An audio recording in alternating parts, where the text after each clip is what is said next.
छौरी नानकी गे, गे छौरी नानकी गे, तोहर झाड़ देबो बम की गे।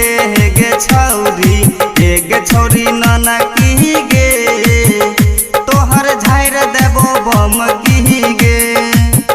रिहाई ड्राइवर के साथ में ओकरा हेल्डिन रहे हाथ में, तू रस्ते पर मार देलही कनखी गे।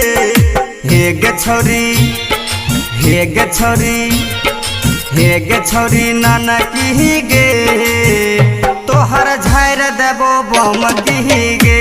गे छौरी, गे छौरी नानकी गे, तोहर झाड़ देबो बम की गे।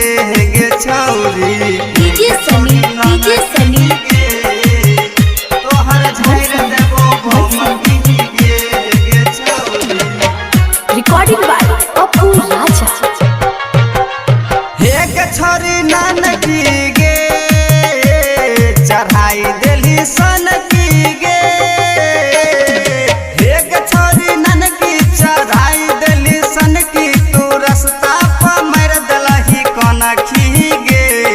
फूल है गुलाब का सूखने नहीं देंगे, फूल है गुलाब का सूखने नहीं देंगे, ऐसे करके तोड़ेंगे कि झुकने नहीं देंगे।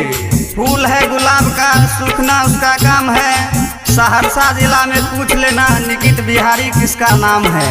छोट छोट सामान जतना करे न गुमान, छोरी तोरो से नमहर छै टनकी गे। गे छौरी नानकी गे, गे छौरी, गे छौरी, गे छौरी नानकी गे, तोहर झाड़ देबो बम की गे।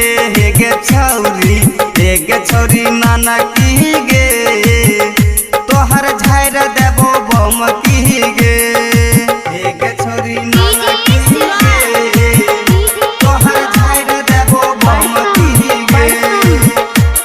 Recording by Dharmraj studio Balwaha Saharsa. Nikit Bihari गे, चल छै जगारी गे।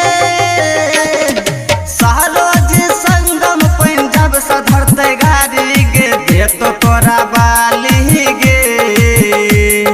फूल है गुलाब का तोड़ेंगे कैसे, फूल है गुलाब का तोड़ेंगे कैसे, कंपनी है खुशबू म्यूजिक का छोड़ेंगे कैसे। जान जान कहरी जान लागे गेलही, ससुरो जाएगा निकित के नाम लागे गेलही। दे तो तोरा बाली गे, लगई है होठ लाली गे।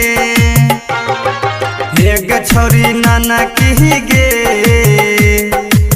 गे छौरी, गे छौरी, गे छौरी नानकी गे, झाड़ देबो बम की गे। गे छौरी, गे छौरी नानकी गे, तोहर झाड़ देबो बम की गे। गे जानू धर्मराज रिकॉर्डिंग स्टूडियो बलवाहा सहरसा।